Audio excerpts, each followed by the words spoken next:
De Vossa Excelência, deputado Delado. Senhor presidente, senhores deputados, antes de iniciar esse pronunciamento, eu quero fazer aqui 2 registros. O primeiro é pedir desculpas a companheiros de 3 cidades que estavam na minha programação desse fim de semana. A Humberto, de Água Branca, onde eu almoçaria hoje. A Ana Cleide ao Tomé, ao Conegundes, ao Enéas, ao Pedrinho do Bode, ao Teodoro Sobral e vários amigos da cidade de Floriano, onde eu estaria essa noite. E aos amigos de Redenção do Gurgueia, Moacir Amorim e o doutor Macaxeira, como também ao Marcos Elva de Bom Jesus. Eram compromissos que eu tinha assumido, mas diante desta crise que o Brasil atravessa, eu fiz o cancelamento e pedi a eles que justificassem a minha ausência. Obrigado pela compreensão, mas os senhores que estão me assistindo do Piauí sabem que esse motivo é um motivo justificável porque é nobre, é um motivo de interesse do país. Segundo, eu quero agradecer ao meu companheiro de parlamento, Tadeu Alencar, que era o dono deste horário e que gentilmente me cedeu para que eu pudesse falar ao Brasil hoje. Senhor presidente, senhoras e senhores deputados, eu fico, às vezes, estarrecido com a tentativa frágil de alguns setores da oposição ao querer justificar esta crise na qual eles se meteram. Usam argumentos vencidos, remédio velho.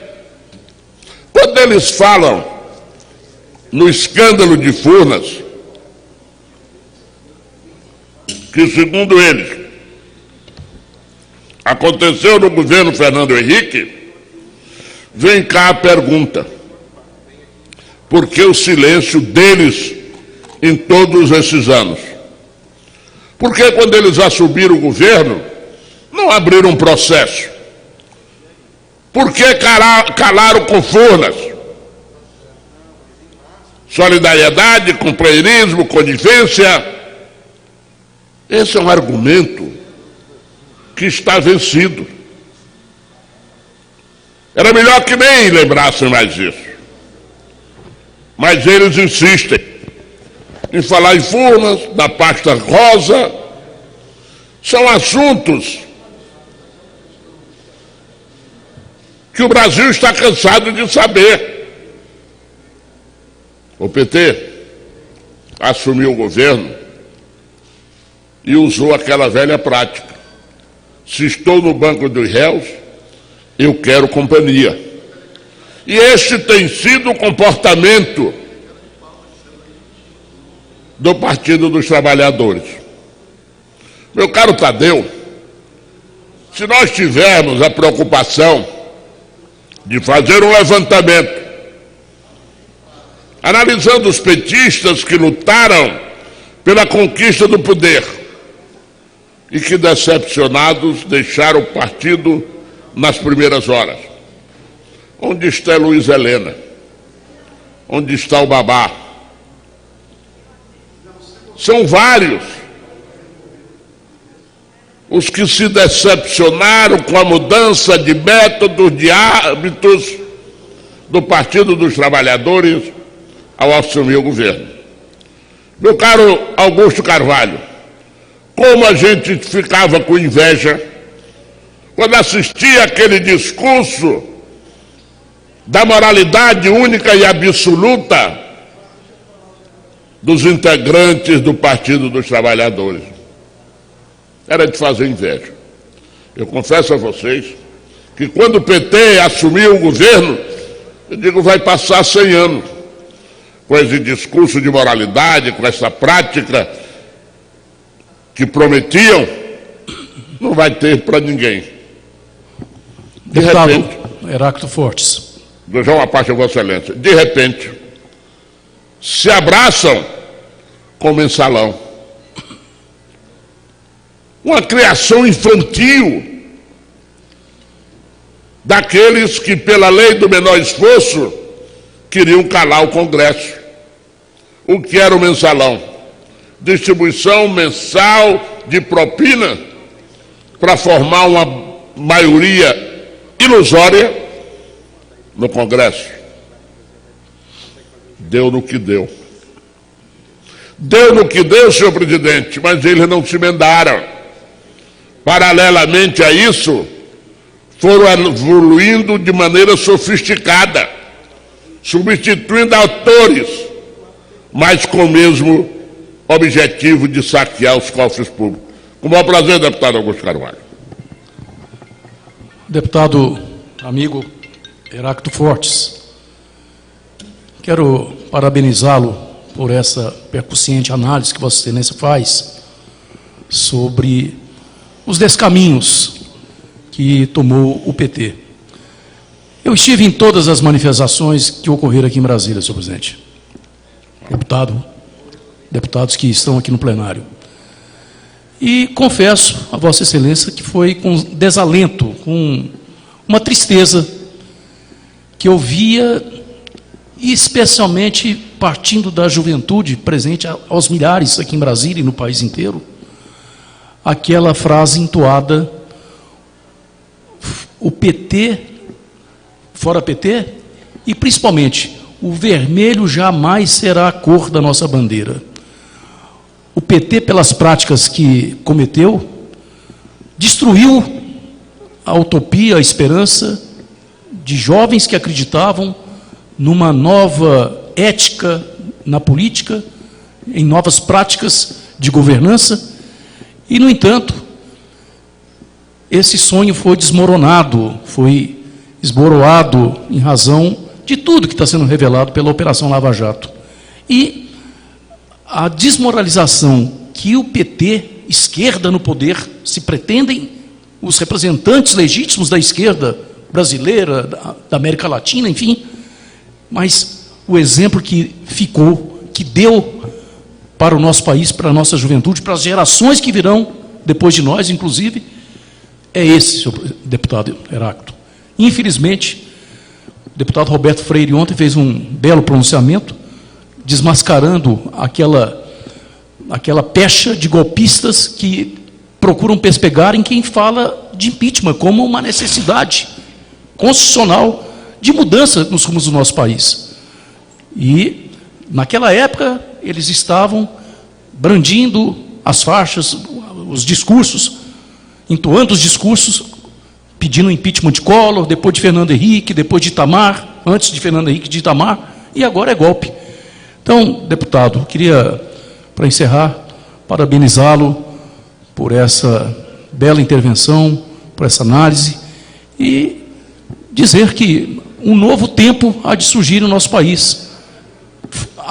Para além de Dilma, para além de PT, para além desse confronto PT, PSDB, tucanos versus vermelhos, para que essa juventude tenha, especialmente a juventude, tenha com que sonhar para um país decente, um país justo e mais igualitário. Muito obrigado. Eu agradeço a Vossa Excelência e fiquei muito feliz de vê-lo no plenário, porque Vossa Excelência é de Brasília e é testemunho ocular dessa luta grande, desempenhada por uma geração, em busca da redemocratização do país. Vossa Excelência, como eu, acompanhamos, passo a passo, parte preponderante dessa história. E estamos aqui para testemunhar. Meu caro deputado Augusto Carvalho, eu pergunto, qual é a autoridade moral que tem o PT de condenar escutas telefônicas e quebra de sigilo? O PT que quebrou o sigilo de um trabalhador, o caseiro Jorge Nildo. Quem não se lembra disso, minha gente? Quebrou o sigilo de um trabalhador. Quebrou o sigilo do senador da República, Heráclito Fortes, que está aqui. Porque pelo fato do caseiro ser piauiense, chegaram à conclusão mais simples, senhor presidente. Ora, se ele é piauiense e o senador é do Piauí, logo foi ele. E aí a história foi descoberta, a verdade, criando inclusive embaraços de natureza familiar para aquele jovem. Esse é um partido que critica agora a quebra do sigilo. Mas é uma coisa interessante. Eu não sou favorável a sigilo, a quebra de sigilo. Eu tive nessa época meu sigilo quebrado, escutas telefônicas. Meu caro Tadeu, é terrível. Não desejo a ninguém passar por isso. Graças a Deus, passei incólume. E isso frustra muito esse pessoal. Mas, meu caro amigo, o PT não parou aí. Mudou de hábitos. Comprava, eu estou falando da cúpula, os frequentadores da Casa Colombo transferiram-se para o Ricardo Almeida. Os que comiam aquilo ali naquela lanchonete ali ao lado do Banco Central, meu caro Augusto, montaram através de um laranja a churrascaria Porcão. Quem não se lembra disso? Deu até um escândalo, fizeram aí uma grande festa para arrecadar fundo para o partido. É bom lembrar isso.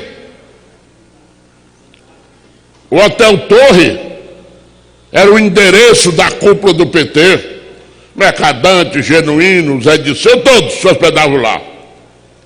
Foram para o hotel mais luxuoso do Brasil, ali à beira do Lago Paranoá, Blue Tree. Na época tinha outro nome, eu vou já lembrar. Cisa Park, salvo engano. Mudaram os hábitos. E ontem eu vi uma deputada que eu respeito pela inteligência dizer que estão contra o Lula porque o Lula é a senzala. E a gente só pensa na Casa Grande. É um desrespeito ao Gilberto Freire, pernambucano, seu conterrâneo Gonzaga Patriota, que faz um belo trabalho sobre a integração, a civilização, a união civilizatória entre africanos e brasileiros, e criou a figura da Casa Grande e da senzala, mostrando inclusive que os patrões corriam para comer os sabores produzidos na senzala, já que as suas comidas de inspiração europeia não tinham cheiro nem sabor. Pois bem, quem abandonou a senzala foi o Lula. Saiu do conjunto habitacional da sua origem para um triplex, para um sítio em Atibaia, nunca mais voltou às suas origens. Esta crise, meu caro deputado Silas, brasileiro, foi criada pelo Partido dos Trabalhadores. E quero crer que a maior crise que esse partido está vivendo, e começou a viver agora e vai viver, também criada por eles, que foi essa ideia de jirico, de botar o Lula na Casa Civil. É a interdição da presidente Dilma. Dilma consagrou-se no Brasil como chefona, gerentona, mandona, autoritária, e agora está humilhada. Humilhada. Você abre o jornal, diz: Lula vai trazer o Meirelles para o Banco Central. homem muito competente, mas é sabido que a Dilma não turela ele. Vai trazer o Celso Amorim, conheço muito bem, homem competentíssimo, mas a Dilma não gosta dele. Estão tomando de assalto, querem tomar de assalto o governo.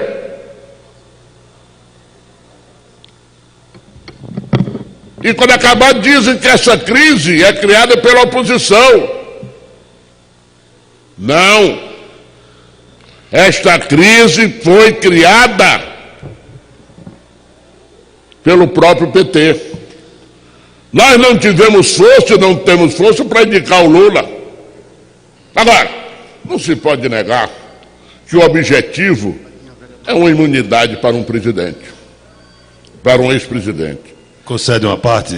Com o maior prazer, Vossa Excelência. Senhor presidente, é uma alegria participar deste grande expediente, encontrar aqui o nosso companheiro de partido do PSB do Piauí, o deputado Heráclito Fortes, dizer da alegria, deputado Heráclito, de estar com Vossa Excelência aqui nessa legislatura, no momento em que o Brasil atravessa essa grave crise que preocupa a todos nós. Vossa Excelência tem sido um parlamentar pela sua experiência, pela sua vida pública de longa data, tem sido aqui um dos parlamentares com maior transitividade aqui no plenário da Câmara dos Deputados, conversando com companheiros de todos os partidos. Todos os partidos sabem da seriedade, do espírito público de Vossa Excelência e tem sido aqui um embaixador de boas causas, tem reunido em sua residência em muitas conversas que envolvem parlamentares de muitos partidos, inclusive dos partidos da base do governo, que muitas vezes sabem da capacidade de Vossa Excelência de aglutinar, de reunir, de pensar soluções para o Brasil. Eu fico muito feliz aqui de assisti-lo, dizer da nossa alegria de contar na nossa bancada com alguém com a qualidade ética, com o seu espírito público. Por isso aqui eu, nesse momento em que a Presidente da República já não demonstra condições, aquilo que lá atrás, em 2013, o PSB, pelo seu presidente nacional, já apontava a incapacidade na gestão do país, apresentada pela então presidente reeleita naquele ano. Esses problemas se agudizaram, se aprofundaram, tivemos milhões de desempregados no país, milhares de empresas que fecharam postos de trabalho e não vimos na Presidente da República a capacidade de sentar na mesa, de pactuar uma solução para um momento de grande dificuldade. O Brasil aguarda com grande ansiedade, com grave preocupação, a sociedade está nas ruas demonstrando uma contundente desaprovação e reprovação ao governo da Presidente Dilma. Ontem instalamos a comissão do impeachment, há coisas muito graves a serem examinadas e apreciadas. O nosso partido vai participar desse processo com responsabilidade, com serenidade, sabendo que é preciso ficar devidamente configurado um eventual crime de responsabilidade praticado pela Presidente para o seu afastamento, mas isso nós vamos fazê-lo com a responsabilidade política e histórica que o PSB sempre teve e que nunca faltou, nos seus quase 70 anos de história, a contribuir com o Brasil. Por isso, parabéns a Vossa Excelência, muito obrigado pela alegria de compartilhar essa legislatura com Vossa Excelência. Agradeço a Vossa Excelência. E... Senhor presidente, só para registrar... Em seguida, eu quero lembrar, meu caro deputado Tadeu, que nós estamos vivendo um momento muito grave. A economia se deteriorando. Eu vejo ali o deputado Silas Câmara, que tem uma representação fortíssima, uma digital destacada na defesa da Amazônia. Imagino o quanto ele tem sido importunado pelos empresários daquela região pedindo socorro. Eu sou do Piauí, de um estado pobre, e já não suporto mais ver os telefonemas se sucedendo. Eu imagino quem representa aqui Pernambuco, São Paulo, com parques industriais razoáveis, grandes, o que não estão sofrendo nesse momento. Portanto, essa crise econômica, só está faltando o PT botar a culpa e nós aqui desta casa. Com muito prazer.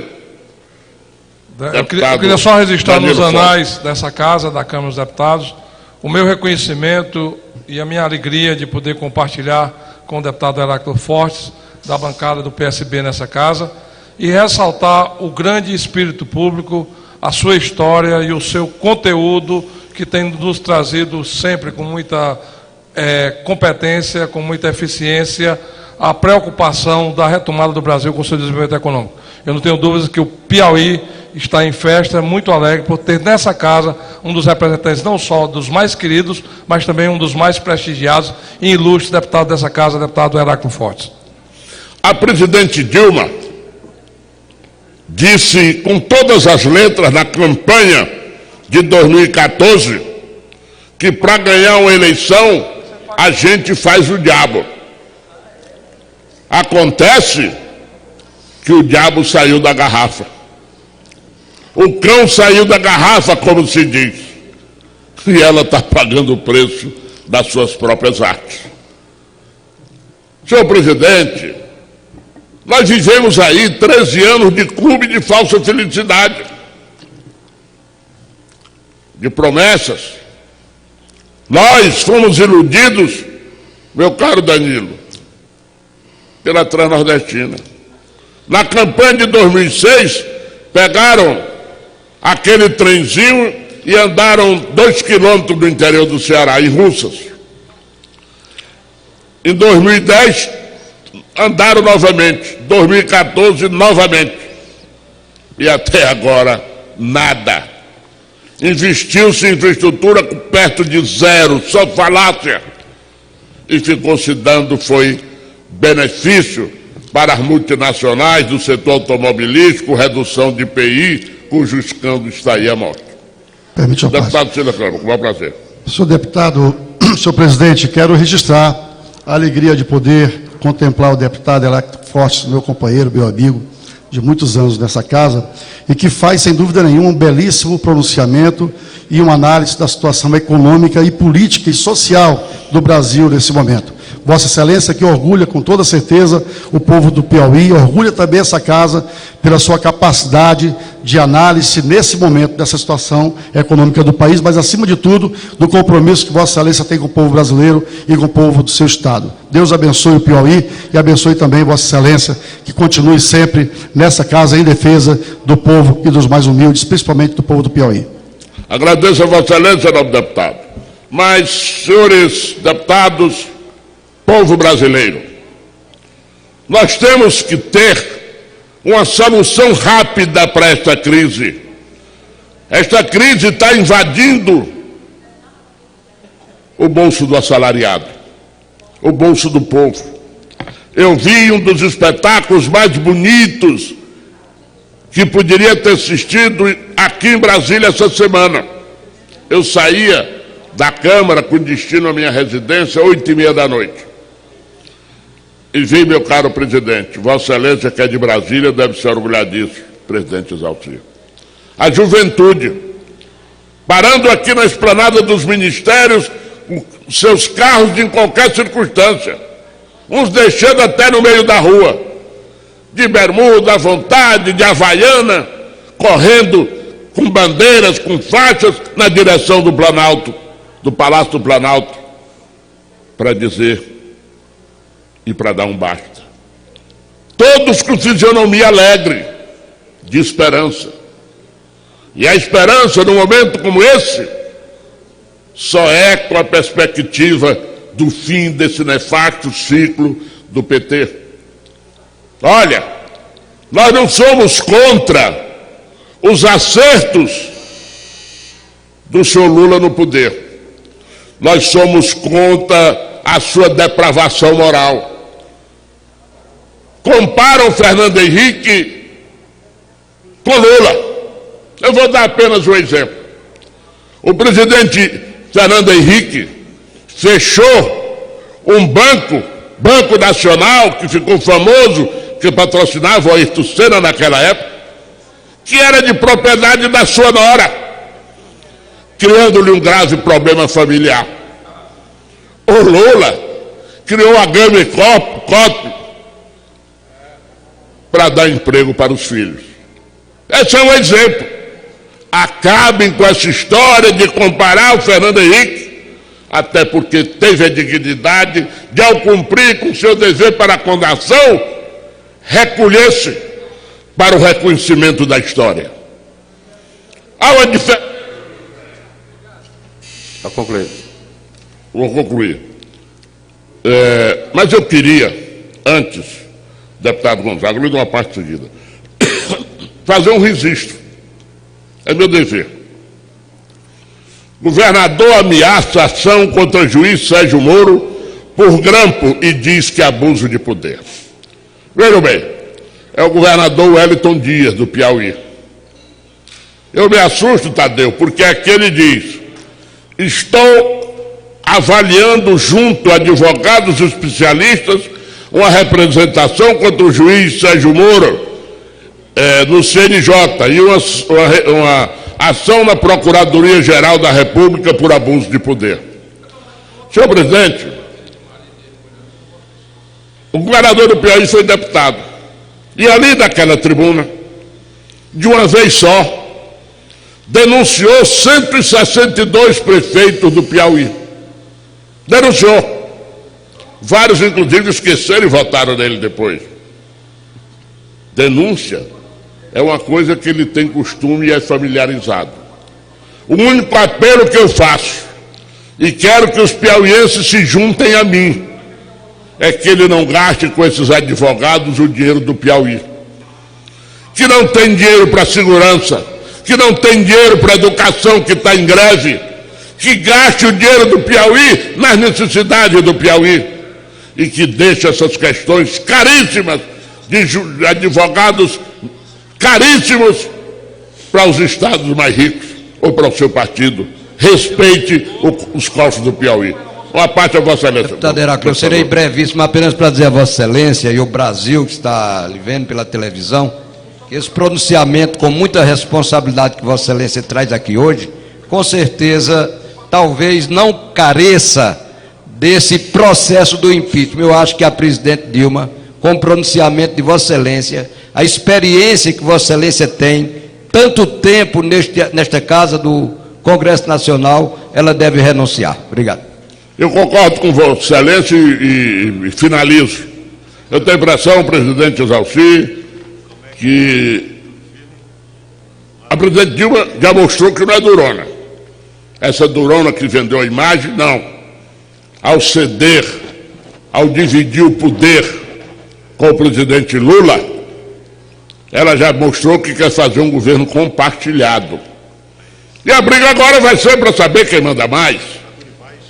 Eu acho que para ela o melhor caminho, se quiser ir para a história, é procurar de maneira humilde a classe política brasileira e dizer: está na hora de eu sair para o Brasil. Muito obrigado.